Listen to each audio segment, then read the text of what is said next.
Today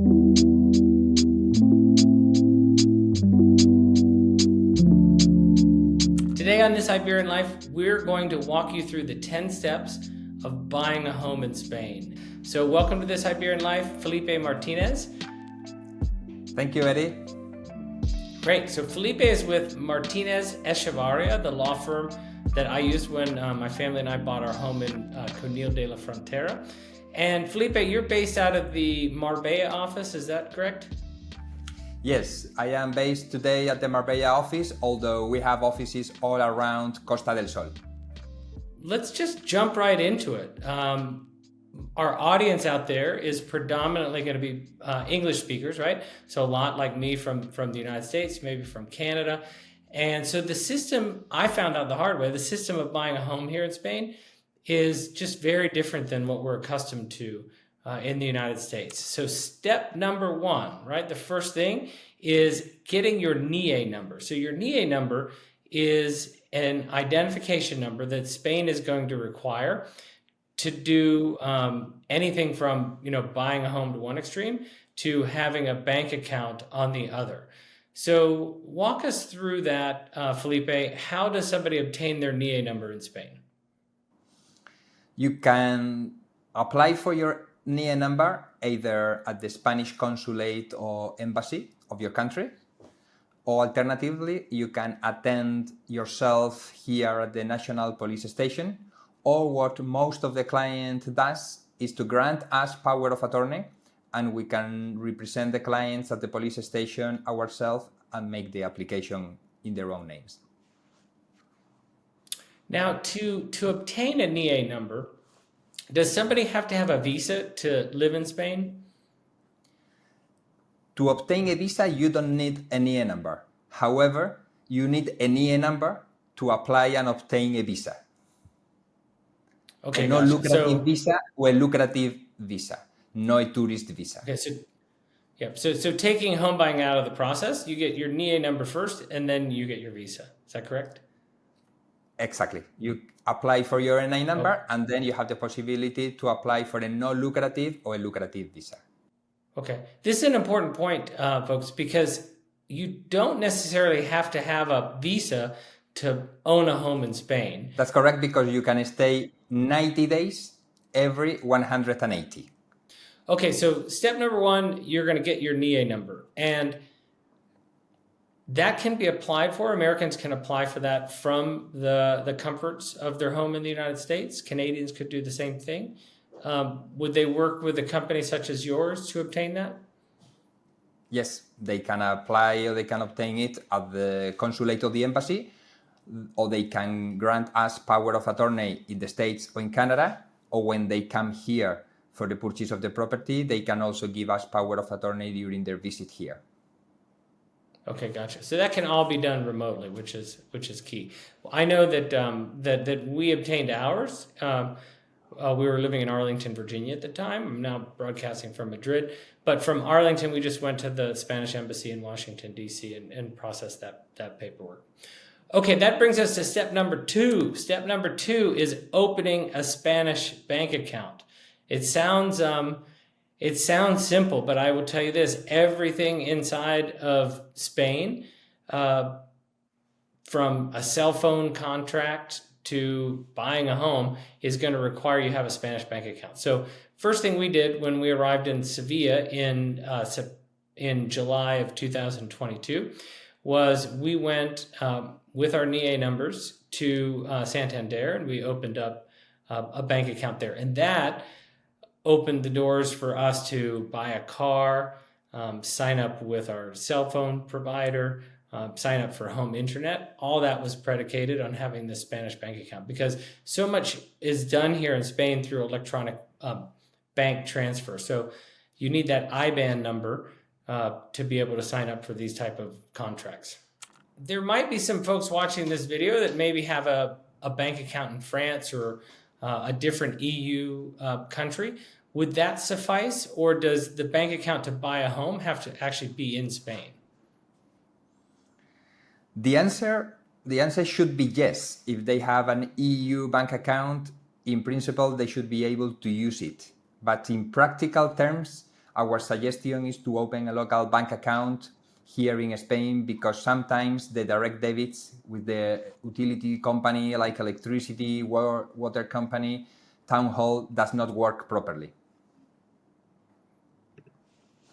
Gotcha. So we'll put a little asterisk out there that if you're in the EU and you have a bank account in a different system, technically it could work. But what you will find is that your life is just easier here, especially as a homeowner, if you have that with a Spanish bank account as well. And once you're here, it's really easy to shift money across different EU banks. So know that. All right, that brings us to step number 3. Step number 3 is to apply for a mortgage, right? So unless you're paying cash, you're going to want to get a mortgage. And the mortgage rates here in Spain are very attractive. As we're recording this video, it's not unusual for a foreigner to be able to get a mortgage in Spain that might be in the high 2s, maybe the low 3%. And that could be a fixed rate, or it could be an adjustable rate. But personally, me speaking, as an American, I'm used to fixed rates, and so that's what I went and I got. So my experience tells me that most banks are going to want about a 30% down payment, so 70% loan to value for foreigners. Although I do hear from lenders from time to time that other lower down payments programs are available, but at the end of the day, most of the clients that I work with wind up putting 30 or more percent down. The rates are very attractive, but I want to talk about how amortization is handled here in Spain, because I find this very, it's fascinating. It's delightfully practical, but inside of the United States, it would be illegal, right? It would be ageism. So in Spain, the practice, as I understand it, is that banks will not amortize a loan when somebody's older than 75. So let's just say that you're 50 years old and you want to buy a home. The bank will give you a 25-year mortgage is the highest number of years that they'll amortize it by. Felipe, is that set in stone? Is that like a national law, or is that a practice that just most banks and lenders follow? It is not a national law, but it is common practice that 75 years old is a red line. It's a red line, and everything will go around that line. So it is exactly what you said, Eddie. If you are 50, and when the bank is not going to lend you for more than 25 years. The only solution for that is to include other family members that are younger. In that case, the bank may be able to extend the term if you include your children or someone younger. This is the solution. Okay, so this brings us to step number 4. Now, step number 4, I think within the Spanish real estate community is going to be the most controversial thing that I'm going to say today. I have as my step number 4 is to start working with an attorney, right? Step number 5 is going to be to start working with a real estate agent. But I know from my experience that I feel like going in with an attorney in hand makes the most sense, because the attorney is going to be able to understand your situation, understand your motivations for buying a home in Spain, and make sure that just from a legal perspective, and as well as a tax perspective, which is very important if you're going to be a tax resident here in Spain, I just think you work with that attorney first. And there's just something, as you know, when you meet somebody in a business relationship and they're like, oh yeah, my attorney's joining us as well, right? That business relationship takes on a different meaning. And that's really important when you're buying a home in a foreign land, in a process that you're not familiar with. So I recommend to my clients, always work with the attorney first, right? You might meet them on a Tuesday, and if it's good, you start working with an agent on a Wednesday. But I think having that relationship with the attorney before you start working with the agent is just going to set the right tone. And that's going to be applicable for a number of reasons that I'm going to talk about in these future steps, including step number 5, which I've already told you, is to select a real estate agent. So what you'll find when you get to know the real estate system framework community here in Spain is that exclusive buyer representation is not a universal practice inside of Spain. And in my opinion, that's why the service level of that Spanish real estate agents provide American and Canadian clients feels so underwhelming to them a lot. It's because without that exclusive representation, the agent always has to be focused on not only what house is the best fit for their client, but which house do I have access to? Possibly which house would I be able to have receive compensation, which is certainly important to the real estate agent for. So in my mind, meet with a real estate agent and interview multiple agents until you find one that, like the attorney, you feel like you can really trust, and then enter into an exclusive buyer representation. And that way, the agent is going to be your personal shopper. There's not a multiple listing service here in Spain. There are quite a few listing portals. The most popular one in just about all of Spain is Idealista. But what you'll find in Idealista is some homes are only listed by one agency. Some are listed by 5 or 6 different agencies. So step number 5, interview agents until you find one that you feel like is a really good fit. See some properties with them. And then when you know that this is the person that's going to enable you to make the best purchase, you've got your team set, enter into that exclusive agency agreement, and then you can take these next steps. So I said going into this that I thought this would be controversial because most agents that I talk to say, no, work with an agent and then we'll refer you to an attorney. Is that convenient on the agent side, or is there just an alternative opinion that I'm just missing here, Felipe? I mean, all attorneys, at the end, we are independent. So we have to do our job regardless who recommend or not recommend us. At the end, the lawyer is going to be responsible for the work he does and has a liability. And it is in his job to look after the client all the time. What I heard in Felipe's answer that I believe validates my thoughts here is that the lawyer is going to be independent, whereas a lot of brokerages have an attorney on staff that certainly can give you advice, but at the end of the day, the attorney has a relationship with the brokerage, and they have a relationship with the brokerage in a country that you're not super familiar with. And so I just think it's always best. I felt like it was best when my family and I bought our home to work with an attorney from Felipe's firm that I knew was independent. And so this is going to bring us into step number 6, 2 hands, right? Step number 6 is you're going to, once you find the home that you want to make an offer on, you're going to make a reservation offer. And so this is different than it is in the United States, in the sense that in the United States, when you make an offer, it's the purchase contract. It's the final paperwork, and in most states, I'll say. But in Spain, it's sort of like a beginning offer, right? And it's typically written, the real estate brokerage that you're working with will have their own firm that will write it. There's typically a small deposit of say 3,000 to 6,000 euros that goes into it. Typically that would be written to the brokerage company there, and then assigned to the seller if the offer is accepted and you move forward with the contract. And so, Felipe, I know a lot of brokerages have their own paperwork that they recommend that clients use to make offers on their listings. Do you recommend that they use the brokerage's paperwork, or do you create your own more custom-tailored reservation contracts for clients that you work with? Okay, most of the agencies have their own standard reservation. However, our recommendation is before signing this reservation to seek independent legal advice from a lawyer.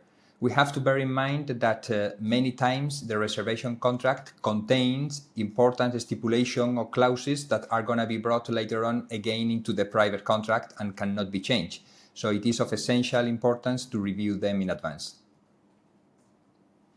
Great. That makes perfect sense. So, I'm always a fan of path of least resistance, right? So if you can set the right tone by going along with the brokerage's reservation contract. As long as your attorney, agrees with the terms, doesn't see any conflicts, you go with it. Now, a reservation contract typically has a 3,000 to 6,000 euro deposit that's made, but the step number 7, which comes next, step number 7 is to write the formal Arras contract. And the Arras contract is going to have all the terms in the agreement. So imagine your reservation contract is accepted. You say, all right, I'm going to offer you this price. I'm going to ask you to do these concessions. We're going to close more or less on this date. I'm going to pay you using a mortgage. I'm going to pay you using this much of a down payment. So the basics, but then all the details go into the Arras contract. And the Arras contract typically has a 10% deposit, which is going to feel really steep for a lot of US consumers. And so I'd love for you to go into a little more detail on the Arras contract. Okay, I think, Eddie, first we need to explain briefly what is the Arras contract, or at least what the Arras means, because the Arras concept is very clear and is a standard on every single contract, okay? The Arras contract is a very standard contract where the buyer put down a deposit, as a standard deposit would be 10%, and if he decides to pull out, he will be losing the 10%. However, should the seller is the one that changed his mind, would have to refund the buyer double the amount paid. Would have to refund the 10% he has already received plus another 10% penalty. This is the frame of the Arras contract itself. However, the Arras contract also contains many stipulations and clauses that regulate the agreement between the parties, like the urban situation, any issues related habitation license, taxes, expenses, any tenancy agreement, and many other circumstances. We were speaking about who holds this 10%. In normal practice, the 10% will be paid to the seller. However, here in Costa del Sol, we have now a practice, we have a new habit, where when the seller is a non-resident, this 10% it is held by the vendor's lawyers for security of the buyer. Okay, that's awesome. That gives us the clarity that we were looking for. And as Felipe said, along the Costa del Sol, it's becoming the practice that the seller no longer holds the deposit, but you might wind up buying a home in a different part of Spain where it is the standard practice that the seller holds the deposit. In which case, the advice that I imagine your attorney would give you is what type of leverage do you have in the negotiations? If the home has been sitting for a while, the seller's probably going to be more willing to consider letting somebody else hold it. But if you're buying a home in a region of Spain where the normal practice is for the seller to hold it and you're in a competitive situation, then you'll probably have to make a judgment call here, because to win the offer, you might have to let the seller hold the deposit. But that's the great thing about markets. The markets dictate the terms. Okay, so let's talk about inside of the Arras contract. Are there typically contingencies? Like in the United States, we're used to having contingencies for home inspections. We're used to, if homes in the country, you're used to a septic system inspection, right? Are home inspections a thing here in Spain? Home inspections can be done. It is something that can be perfectly arranged. We recommend our clients mainly to organize a home inspection when they purchase a villa. In villas, it is something that I could say it is quite important to check mainly the installations, the structure of the property. However, on apartments, I could say that a simple view to the apartment normally is enough to find out any issues, and it's not necessary the inspection. Yeah, I'm smiling just because it has 28 years in the in real estate in the United States. It's just such a different answer, right? When I was looking to buy a home, We were first looking in Sevilla, and we found this house we totally fell in love with. And I was aware that if I was going to do a home inspection, if I bought this house, I'd have to hire an architect, because there are at least 2 years ago, there were 0 home inspectors in the entire city of Sevilla. So I talked to an architect friend of mine, and this is how the conversation went. Hey, I'm thinking about buying this home. I'm hoping you could take a look at it. And obviously I was happy to pay her. She said, okay, sure, show me. And I said, okay, well, it's across town and I've got to schedule it. She said, no, show me the pictures. I showed her the pictures and she said, oh, that house is perfect. Yeah. And I said, how do you know? And she said, I know, it's Sevilla. She rattled off from the inside interior style. She could tell like the year it was built. She said, I just looked at the corners and you're in good shape. Anyways, very different system you're buying into. If we have the pleasure of working together, I, as your advisor, will help you make those calls. Personally, when I did buy my home, I had we bought it at the beach at Conil de la Frontera, no home inspectors as well. We had architects do the home inspection, and I feel like I made a great purchase. Okay, so that brings us to step number 8. So step number 8 is the final preparations. This is going to be everything. In the United States, we'd call it, right, you're an escrow, right? You're under contract, but you haven't gone to closing yet. And so you're checking all the boxes. You're talking to companies for furniture. You're lining up the movers. But if you're using a mortgage, you're also going to be very focused on, is the mortgage going to be on time? Are they going to give a final approval? One thing that I found shocking during the process was in the United States, you get essentially fully approved, pending probably only a copy of the appraisal. The appraisal has to come in, and the lender's already said, hey, we're going to lend this money to you. In Spain, the reaction is more like, we're pretty sure we're going to lend this money to you. Get the contract ratified, line everything up, and we will tell you for sure right before you go to closing. So that's a lot of trust. You have to trust them that they're not going to be wasting their own time. So we got everything lined up. We got ratified. I gave them the final paperwork.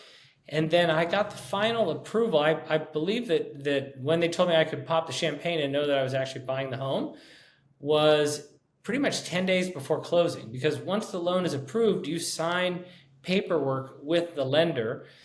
And then a 10-day cooling off period starts. And I guess in Spain, you could back out of your mortgage for a period of 10 days. So in the United States, think of like an HOA or a condominium that gives you a 3-day disclosure period. This is a 10-day based on the mortgage.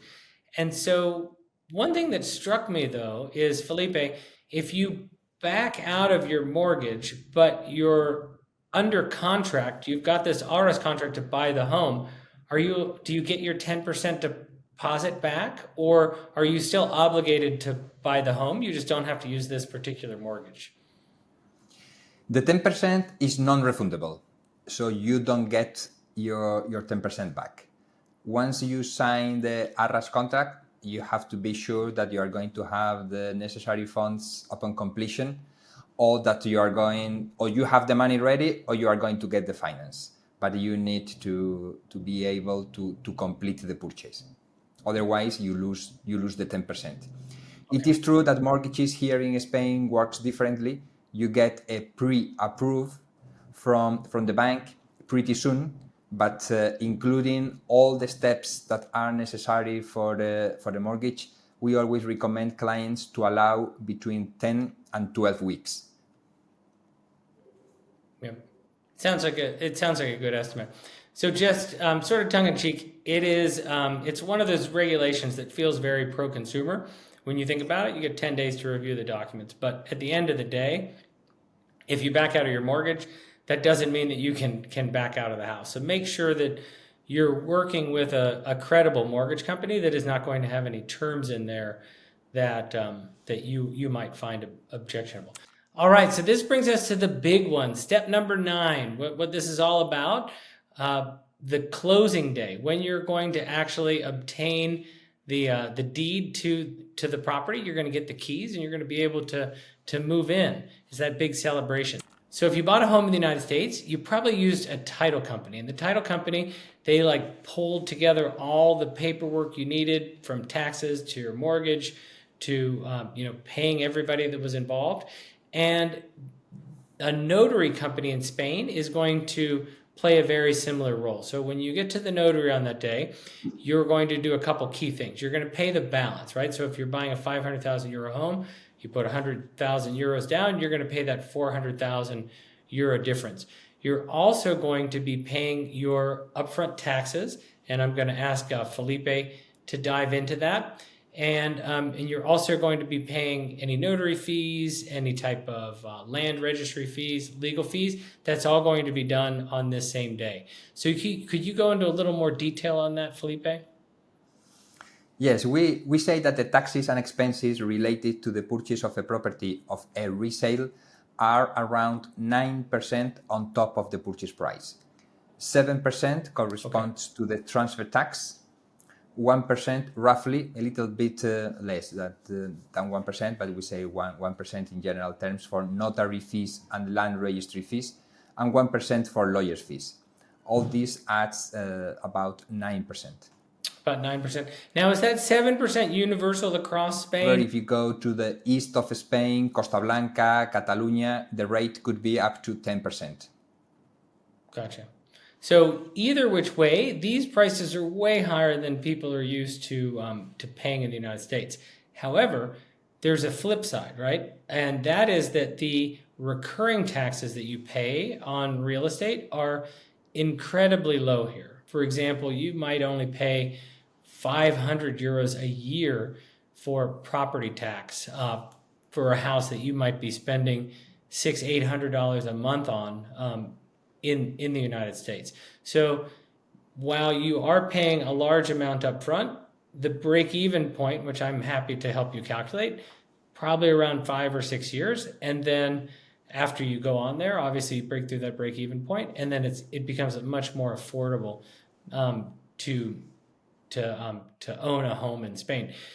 An interesting thing I noticed when I bought my home, Felipe, was I asked about title insurance, and I was told title insurance does not exist in Spain. So title insurance is commonplace in the United States. Probably, I'm guessing 95% of all homes that are purchased use title insurance. And title insurance covers the buyer from any type of claim that might come down the road, like, hey, I'm the rightful owner. I was the rightful owner when you bought it, and so I want my property back. And then the title insurance covers any costs that would incur, to fighting such of a litigation. But I'm told that's just simply not an issue in Spain. Whenever I asked about it, people said, no, it's in the nota simple. And if whoever owns the home in the nota simple owns the home. There is title insurance, but it is true that it's very rare to use it, because you have the lawyer, you have the notary, you have the land registry. So the three of us who were with the corresponding insurance, and I think this is the reason why there is no title insurance, because there is no need. You have the three professionals, you have the lawyer, the notary, and the land registry that gives you the necessary security.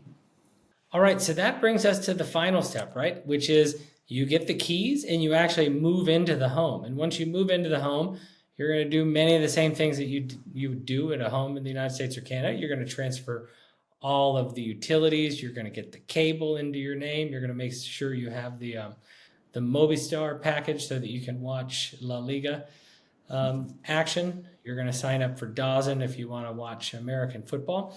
But as you're moving in, you might find that there are some tricky documents to obtain. So, for example, when we went to transfer the power and the water into our names, they asked for some documents that we'd never heard of before, and our attorney with Martinez Echevarria helped us get the documents. I know one was related to the water. Our home was built in the 80s, and they needed the original water certificate, and then the power required some other certificates. Do you find that that's the case with most properties, that you're helping clients obtain different documents after closing? We know that sometimes this administrative work may be more difficult than the legal work, and this is why we are including that service in our legal fee for our clients. To arrange a new water contract, electricity contract, or direct debits for town hall payments are included in our fee, and it's something that we do with pleasure for the clients. All right.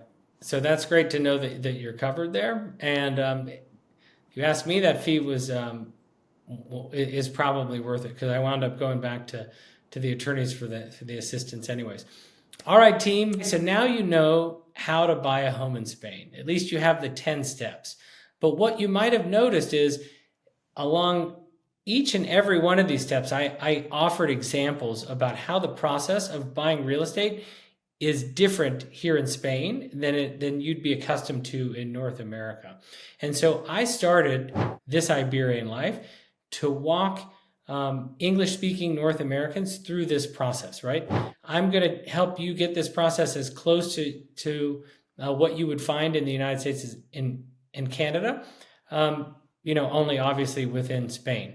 So what I do with my clients is when they come to me and they say, hey, I want to buy a home in Spain, we go through a consultation. We understand, what your goals are, how long you plan to own it, where you want to buy.